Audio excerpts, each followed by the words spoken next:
Abdoulaye Maïga. Bonsoir, Monsieur le ministre. Bonsoir. Alors, vous avez un communiqué important du gouvernement par rapport à la situation des militaires ivoiriens détenus au Mali. Merci infiniment.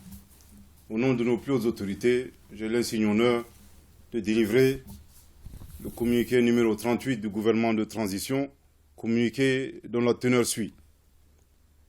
Le gouvernement de la transition a suivi avec une très grande préoccupation et une profonde stupéfaction le communiqué du Conseil national de sécurité de la Côte d'Ivoire tenu le mercredi 14 septembre 2022 au sujet des 49 soldats ivoiriens arrêtés à l'aéroport international président Modibo Keïta Bamako Sénou le 10 juillet 2022 et contre lesquels la justice malienne a ouvert une procédure d'information judiciaire pour des faits graves touchant entre autres à la sécurité nationale et à la sûreté extérieure de l'État.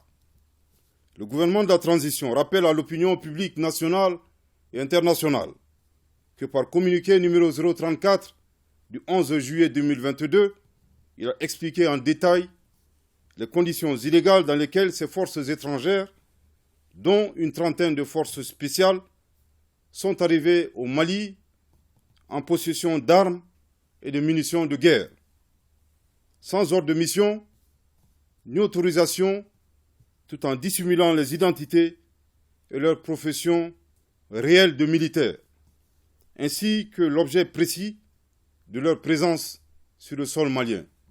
En outre, contrairement à la déclaration des autorités ivoiriennes, la MINUSMA, officiellement saisie du statut de ces militaires par le ministère des Affaires étrangères et de la coopération internationale, avait clairement indiqué dans sa note verbale référencée MINUSMA bar PROT bar NV bar 226 bar 2022 du 27 juillet 2022 que ces soldats ne faisaient pas partie des éléments nationaux de soutien.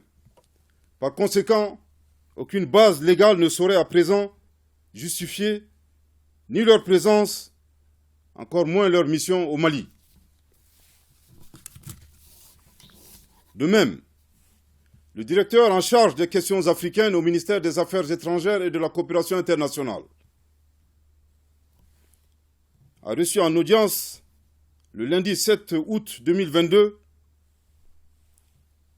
le directeur en charge des questions africaines au ministère des Affaires étrangères de la République fédérale d'Allemagne. Ce dernier avait clairement indiqué qu'aucune agence allemande, encore moins le gouvernement, n'avait de lien contractuel avec les éléments ivoiriens arrêtés à l'aéroport. Par conséquent, son pays n'avait rien à voir, ni de près, ni de loin, avec ces personnes arrêtées. Malgré la gravité des faits qui entourent cette affaire, le Mali a bien voulu accompagner les efforts de médiation de la République togolaise, unique cadre de règlement du dossier des 49 mercenaires ivoiriens. Dans le communiqué du Conseil national de sécurité du 14 septembre 2022, le gouvernement ivoirien insiste sur son innocence et celle des 49 militaires arrêtés. En conséquence, le gouvernement de transition note avec une profonde stupéfaction que le gouvernement ivoirien vient de se dédire en l'espace de 11 jours. En effet, il a reconnu sa responsabilité dans sa déclaration officielle lue par le ministre directeur de cabinet du président de la République de Côte d'Ivoire, M. Fidel Sarasoro, le 3 septembre 2022, à Lomé, en ces termes, je cite, « La Côte d'Ivoire déplore que des manquements et des incompréhensions aient été à l'origine de cet événement fortement regrettable.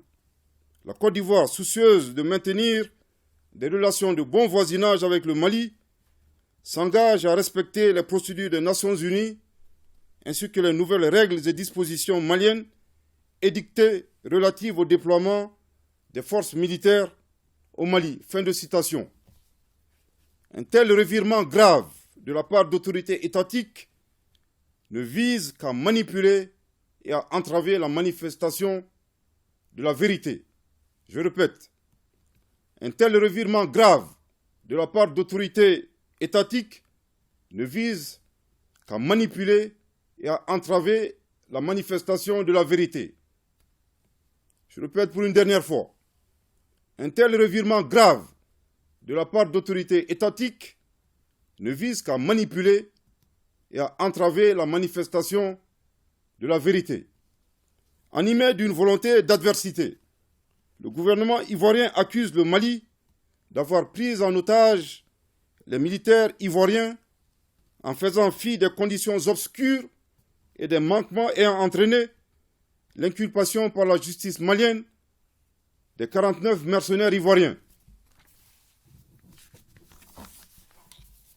Le gouvernement de la transition souligne que c'est exclusivement en sa qualité de président du Conseil supérieur de la magistrature que le colonel Assimi Goïta, président de la transition, chef de l'État, a indiqué à la partie ivoirienne la nécessité de considérer la situation de certains Maliens objet de mandats d'arrêt internationaux. C'est cette attitude responsable du président de la transition qui a été malheureusement perçue par les autorités ivoiriennes comme une prise d'otage.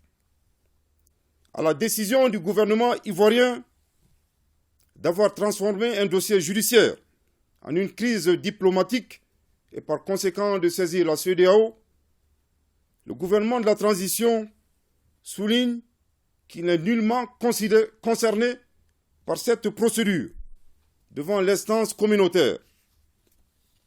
Aussi, il indique à la CEDEAO que l'affaire des 49 mercenaires ivoiriens est purement judiciaire et bilatérale. Il met en garde contre toute instrumentalisation de la CEDEAO par les autorités ivoiriennes pour se soustraire de leurs responsabilités vis-à-vis du Mali. Le gouvernement de la transition, tout en réitérant son attachement à la paix, à la sécurité et aux relations séculaires de bon voisinage, précise que pour le respect de sa souveraineté, sa sécurité nationale et aux intérêts vitaux de son peuple, il ne cédera à aucun chantage ou intimidation. Que Dieu bénisse le Mali et préserve les Maliens. Fait à Bamako le 15 septembre 2022. Merci de votre très aimable attention.